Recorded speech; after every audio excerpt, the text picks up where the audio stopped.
Hello and welcome to NewsClick. I'm Paranjoy Guha Thakurta. This is the third and the final segment of the interview I did with Shyam Benegal, India's greatest living filmmaker. The first part of this three-part series focused on his forthcoming film on Sheikh Mujibur Rahman.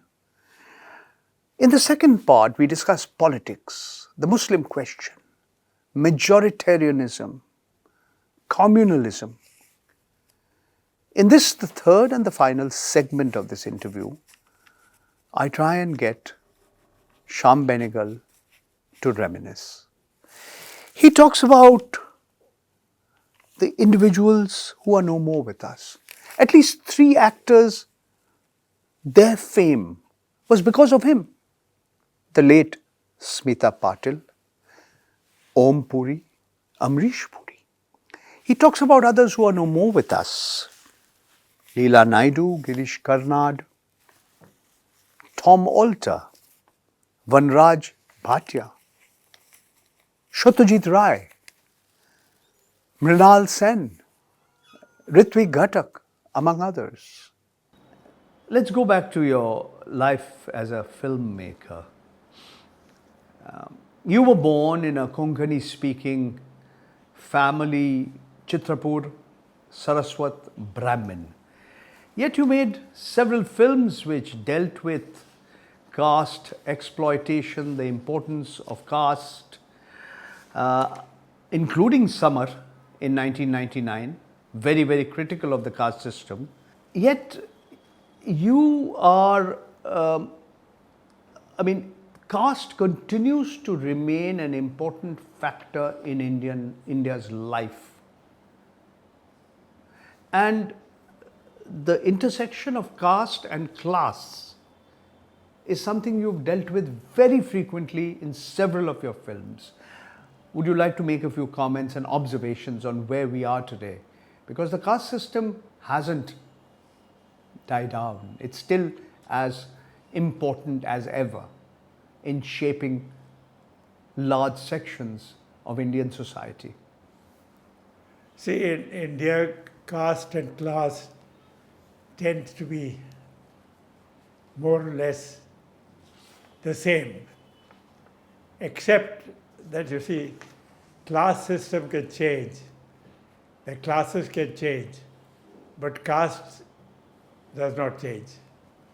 Now the real problem in India is not so much problem of class as much as it is problem of caste. And that hasn't changed. And we have not been able to change that as we planned to, as we have been fighting to, because it's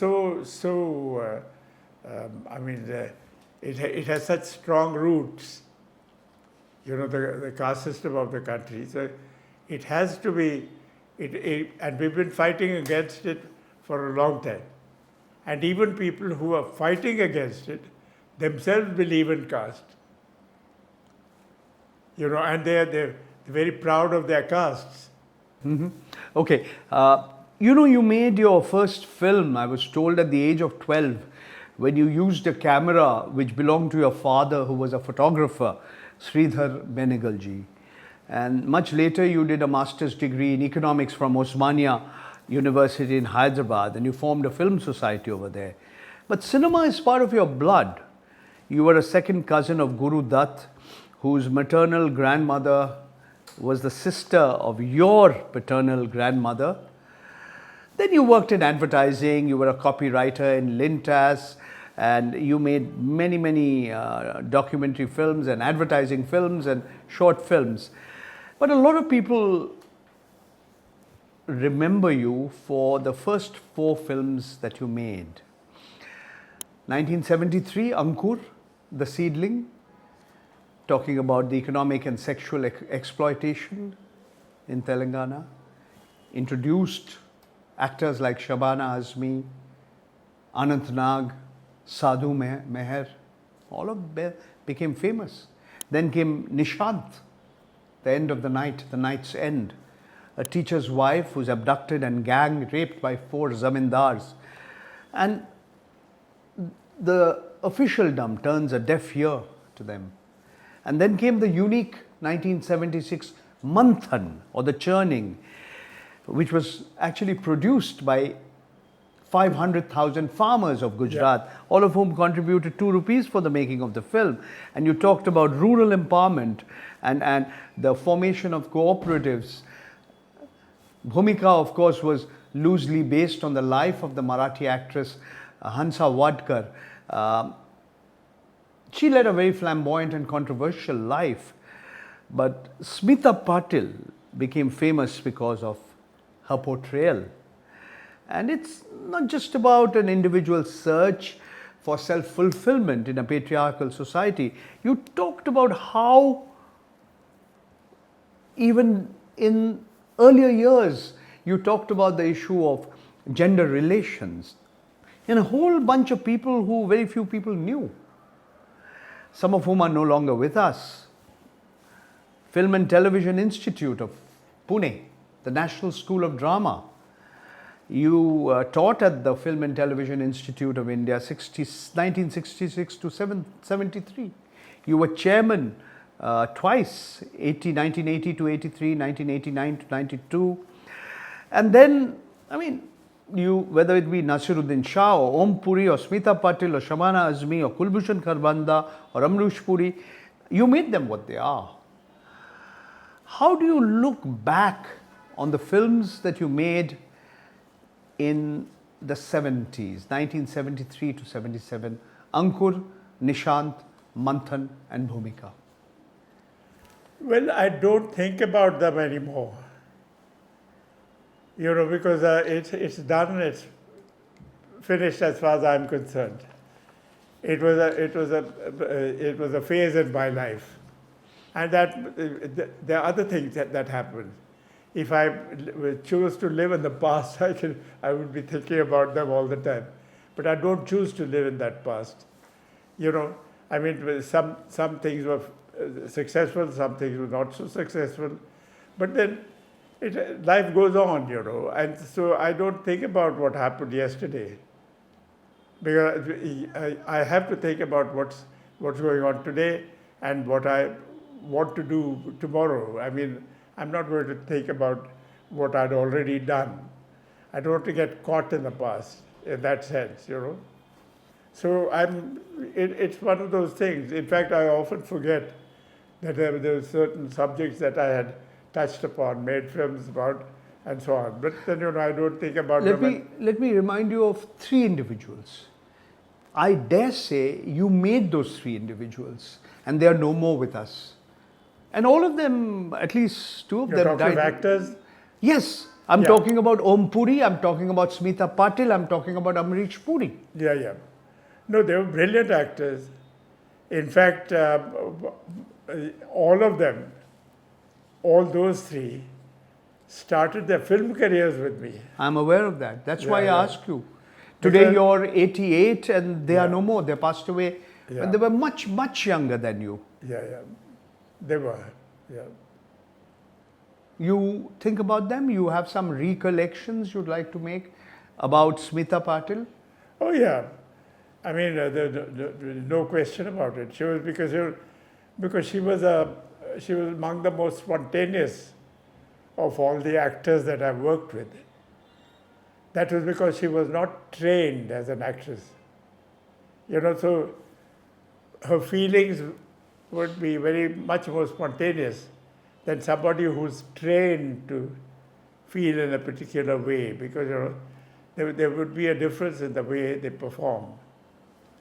Now, from the same yardstick, you see Shabana, who was a trained actress. You know, but Smita was a wonderful actress, but she couldn't repeat what she did. You know, because she was not an actress from the theatre. You know, Shabana had training, so she could play the parts in a way because of her training at the theatre and training in film school. But Smita hadn't come. She came directly on the scene. And in fact, she wasn't even planning to be an actress. You know, until I saw her and I asked her parents if she would say yes to me if I offered her a role in a film. You know, so in Nishant, which was her first film. But after that, she got very involved in cinema and so on. So she passed away at a very young age. At a very young age, I mean, she was about 30, 31, between 30 and 31, yeah. See, but, you know, that's very unfortunate, actually. Because it really had to do with it had something to do with her, not childbirth, but complications following the childbirth, you know. Her son, of course, is doing well now. She had a troubled... As an actor, yeah. She had a troubled personal life. Yeah. She had, yeah. What are your recollections of Om Puri? Well, Om was a trained actor. He went to the National School of Drama. But having said that, you know, his background was of extreme poverty. He had to get a scholarship to get into the National School of Drama. And he was he used to do all kinds of odd jobs in order to keep himself alive. You know, and his life experience was quite extraordinary. You know, from absolutely kind of working class to middle class, you know, his life experience was an incredible one. Because he was brought up when he grew up in extreme poverty. You know, so his education was also through scholarships and so on. So I think his experience, his early experience, made him into a very fine actor. Because, you know, he had a tremendous sense of recall. Like Smita Patil, he had a troubled personal life. Well, you know, that of course, yes. You know, Smita didn't have so many problems in her personal life in that sense. Om had a lot of problems. And very complicated. Including his addiction to alcohol. Yeah, that was much later, of course. Because in the early years, when he was working with me, there was no alcohol in the system at that time. It was much later. What about Amrish Puri, who often played negative? Amrish was an extremely dedicated actor. Extremely dedicated. He had tremendous experience in the theatre. He also was, you know, he was a student, meaning he was a kind of chela of Satyajit Ray. And very dedicated. And Dubey produced plays. And Amrish Puri could do, and he was an absolutely ideal actor. Because, you know, you could give him about a dialogue sheets, one dialogue, that's 10 pages. He had such a photographic memory. He would just look at it, page after page after page after page, and say, okay, I'm ready for the take. That was the other thing that he had was, even on stage, he would say, do you want me, you don't want me to blink, right? You want me to just look without my eyes blinking. He could do that for half an hour. Extraordinary. He too died at a young age. Yeah, well, yes, I guess so, yeah. Mm-hmm. There are three others who were not made by you. They were already very, very well accomplished by the time you used them in your films, who are no more with us. I'd like you to recall your memories of three individuals: Girish Karnad, Leela Naidu, and Tom Alter. Will you talk about Leela Naidu first? Well, Leela Naidu, was she grew up abroad, and she was very good in French. But when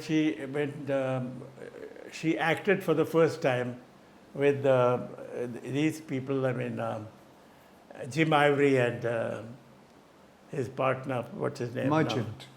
Now, they brought Ivory her. Merchant. Yeah. So they brought her to India, and she acted for them. And it was after that that I put her in Trikal. And she was very good, very, very dedicated to her work. She was absolutely wonderful as an actress. But unfortunately, she got into, because of Dom Barres, they fell in love with each other, but the fact was that Dom was an alcoholic, and that had its effect on her. So she started to drink as well, which was very, very unfortunate.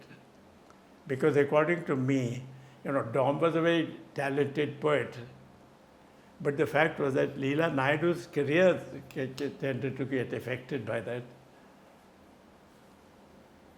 Both were very talented people, of course. What are your recollections of Girish Karnad? Girish was probably one of the very best playwrights we ever produced. And also an actor. Yeah, and he wrote, and he chose to write in Kannada. Although it was very easy for him to write in English as well, because he had, he was an Oxford person, and so on. And then he wrote English beautifully.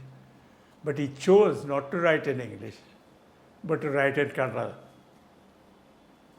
And he did a brilliant job of that, because he was certainly, if not the best, one of the best playwrights we produced. What about his acting talents? Well, as an actor, he was, I'm not quite sure that his talent as an actor exceeded his talent as a playwright, yeah. How would you evaluate Tom Alter? He's also no more with us. Tom Alter? Yes. Well, Tom Alter he was another very interesting person, because, Tom Alter was an American, but he had grown up in India, and he spoke Urdu with such excellent accent, and with his vocabulary in Urdu is fantastic. Tom was, if you didn't see him, you wouldn't believe that he was an American. Because he spoke, his lehja in Urdu was unbelievable. Excellent. There was another person you worked with who's also no more with us. Who's this? Music composer Vanraj Bhatia. Oh, Vanraj, of course. Vanraj was, again, see, I had the good fortune to work with some very great talents. Vanraj Bhatia was one of those. You see, because Vanraj was a student of a music professor, Nadia Boulanger, who happened to be the teacher of practically every great conductor and composer of Europe, in the 20th century. So he studied with her, and his compositional capabilities, were outstanding. Outstanding. It's amazing, you worked with people from Vanraj Bhatia all the way up to A.R. Rahman, and you. A.R. Rahman, of course, was a, A.R. Rahman, there's no question that he is probably the most successful composer we have. But he's essentially a film composer, music composer for films, and particularly for songs. Vanraj was not that kind of composer. He was mostly a composer of Western music. But mind you, Rahman himself studied a lot, Western music a lot. Rahman comes from a family of musicians, I see. His father was a musician, and what's more, he was a musician for films and also a composer. You have been a part of India's cinema industry or cinema industry for a very, very long time. You started at age 12, but your first feature film, Ankur, was 1974. Now, you are often described as a pioneer of so-called parallel cinema in India. Well, that's a term I hate. Somebody gave it, and then so I became a kind of, I said, what is the meaning of parallel? It doesn't make any sense to me. But the fact is, because, they said, what would you call your films like? I said, in the context of when I was making those films, I would call it new cinema. Because we were making a very different kind of film from what the industry was doing. I got you. Yeah. You made a documentary film on Satyajit Ray. He worked with him a lot. Some people even say you had some sort of a professional rivalry with him, which I think was... There was no professional rivalry. I saw him as my guru figure, Okay. So, I mean, when you look at the greatest filmmakers in India, surely Satyajit Ray is one of them. And there are several others. I'd like you to name some of them. I'd like you to talk about the great filmmakers who, according to you, are among the greatest filmmakers this country has seen. In India? Yes, Indian filmmakers. Well, without question, Satyajit Ray was by far the best that we produced. Then, of course, there's Ritwik also, Ritwik Ghatak. He was a bit of a mad genius. And, he left a lot of his work incomplete as well. But the fact was that he was very, very brilliant. There was no question about it. And then Mrinal Sen, was very prolific, of course. I mean, he was always in a hurry to work, in the sense that, I don't know, he wanted to finish his film rather quickly. But then he was very economical. If somebody took a certain amount of money to make a film, he would make the same kind of film at about half the budget.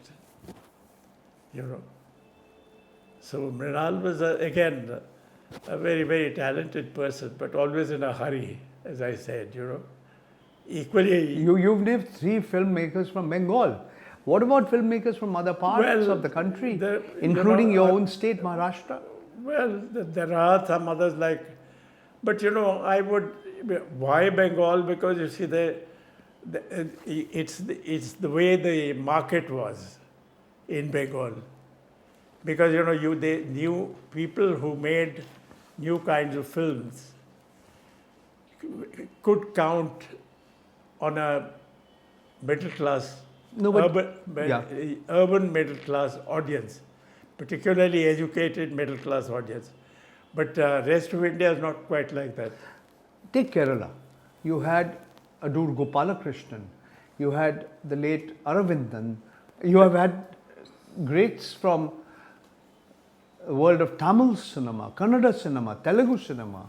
But that, these are people from industries that are where you can create a parallel system. Adur, for instance, came from Malayalam cinema. And Malayalam cinema was because, if you look at the literacy level of Kerala, you find that it has always been between 95 and 100%. So they grew up in an atmosphere where you had a great deal of literacy, and even people living in villages had urban lifestyles. You know, so there's a certain kind of, because Kerala is in many ways very different from the rest of India. You know, you have very high But literacy you've level. had very, very good films being made in the Tamil language, in Kannada, in Telugu. Would you not agree? Not in Telugu so much. I see. What about Marathi cinema? Marathi Or what films about are- people you like say Marathi films Govind were- Nehalani? Yeah, Govind was not a Marathi filmmaker. He made one Marathi film. But the fact was, Govind actually is a Hindi filmmaker. Hindi filmmaker, correct. But he made that. But basically, Marathi was on its own in the 30s and up to middle 40s. You know, because the nurturing ground for them was Prabhat Film Studios. But when Prabhat collapsed, Marathi cinema, as a result, also to some large extent collapsed.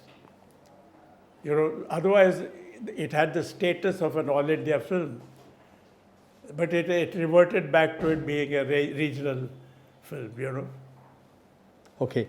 How would you evaluate the current state of filmmaking in India? You have some films which are being made by people, you know, who you know very well. You worked with them. My daughter has worked with Anubhav Sinha in Bheed.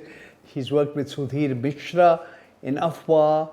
There's Nandita Das. There are several other filmmakers in Mumbai who you wouldn't exactly describe them as mainstream Bollywood. Yet again, you know, they would disagree with No, when you say mainstream Bollywood, there's a categorization. These are formulaic constructions, you know, because there is a certain traditional way of making films. And in that traditional way, you have songs and dances and various other things. And, you know, it's a kind of what some of the practitioners themselves say, masala film. You know, something for everybody. You know, that kind of film. You know, so it defies even genre. You know, it defies even the definition of genre, because there is no genre. It's just everything in it. It's a kind of masala film. India is the biggest film producing country in the world. Yeah. I mean, we still... No, but you know, in India, I think we created films. We broke away from genres. You know, although there was at one time, there were like stunt films and, you know, comedies and this and that and melodramas. There were different kinds of films. But I think they all got put together into one biryani. Yeah, India remains the world's biggest, or just in terms of sheer numbers, the biggest film producing country in the world. We're still making about 1,000 films, but the entire economics and the viewing habits of people seem to be changing with OTT or over-the-top platforms, with technology. And we're seeing a lot of cinema being made in other parts of the country and not just out of Mumbai, which are also being recognized internationally. Would you like to comment a little bit about the changing trends? See, television has a slightly different background. You know, because television did not go through the process of cinema.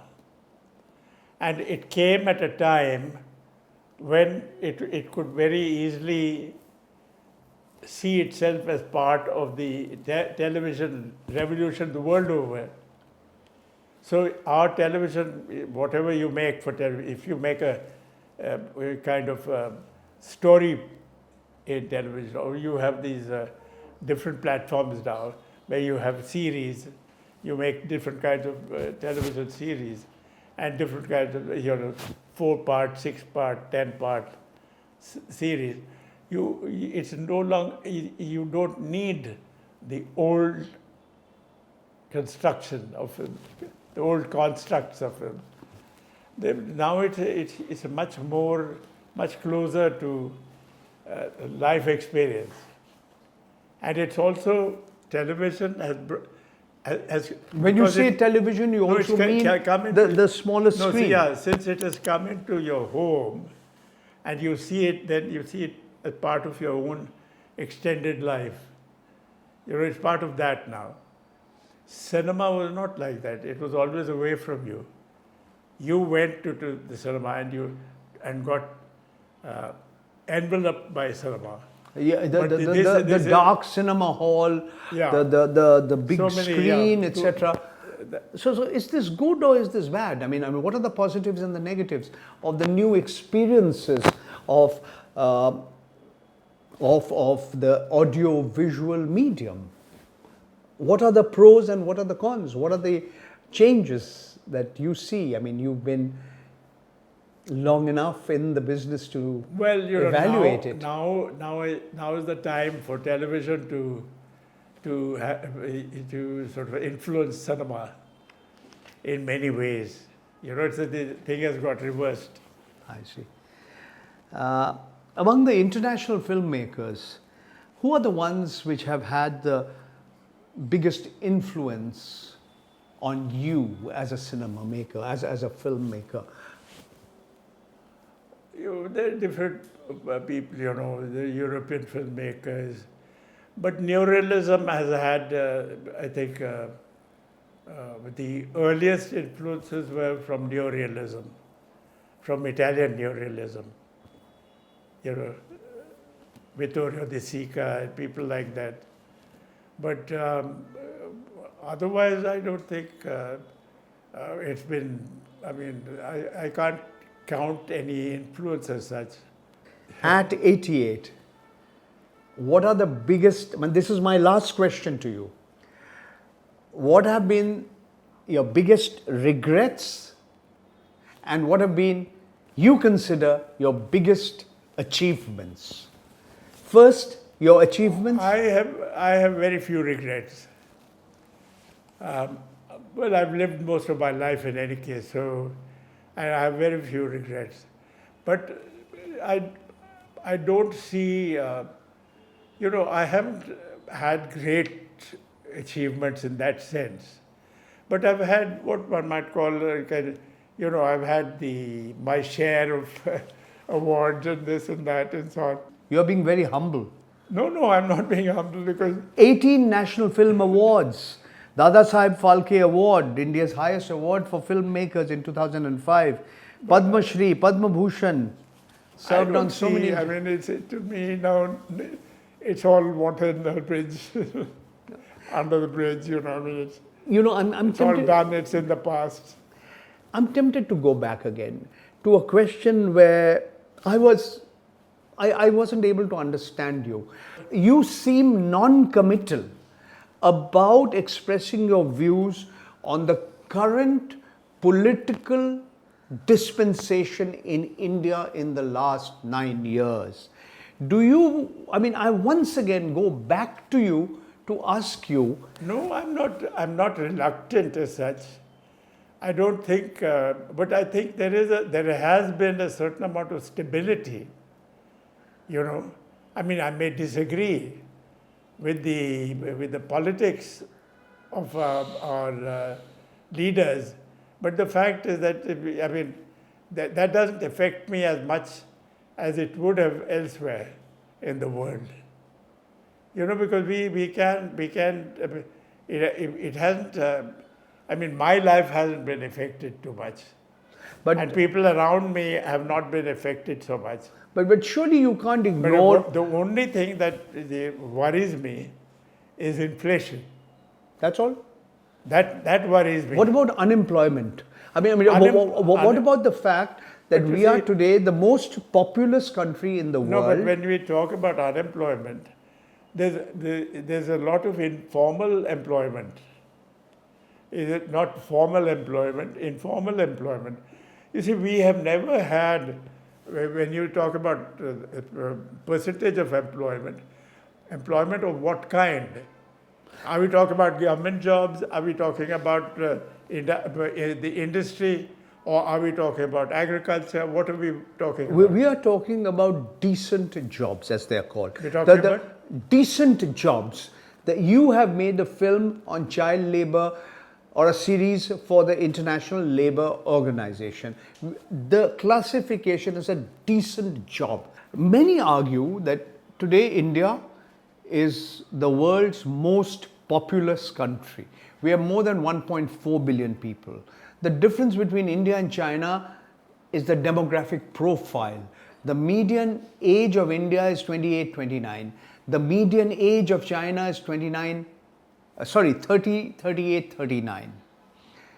Half the population is below that age of 27, 29. 27, 28, 29.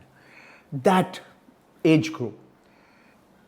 Many argue that unemployment is at its peak. Decent work as defined by the International Labour Organization. That we haven't seen this kind of unemployment among the youth, among the so-called educated youth as we are seeing today. So with inflation, would you not say this is one of the biggest problems that we are facing in India at present? No, but I think it would be wrong to compare China with India because, most of the resources of the country are in the hands of the government in places like China and ex-Soviet Union.